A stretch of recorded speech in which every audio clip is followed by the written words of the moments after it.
বিয়ের পর কিছু মেয়েদের শ্বশুর বাড়ি যেমন হয়। বৌমা, বৌমা। হ্যাঁ মা, এই দেখো তোমার শ্বশুরকে সকালে বাজারে পাঠিয়েছিলাম, বাজার থেকে খাসির মাংস নিয়ে এসেছে 500। মা, আজকে বাড়িতে মাটন রান্না হবে? হ্যাঁ বাবা, হ্যাঁ, আজকে খাসির মাংস রান্না হবে। শাশুড়ি মাকে তো আমি দুদিন আগে বলেছিলাম অনেকদিন বাড়িতে মাটন রান্না হয়নি, সেই জন্য মনে হয় নিয়ে এসেছে।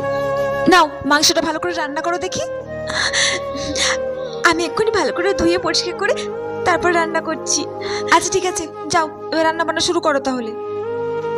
যাই হোক, অনেকদিন পর আজকে বাড়িতে মাটন রান্না হবে। 6 মাস তো বাড়িতে মাটন রান্নাই হয়নি, আর আমি তো মাটন খেতে খুব ভালোবাসি। বিয়ের আগে তো রবিবার হলেই মা মাটন রান্না করতো আমার জন্য।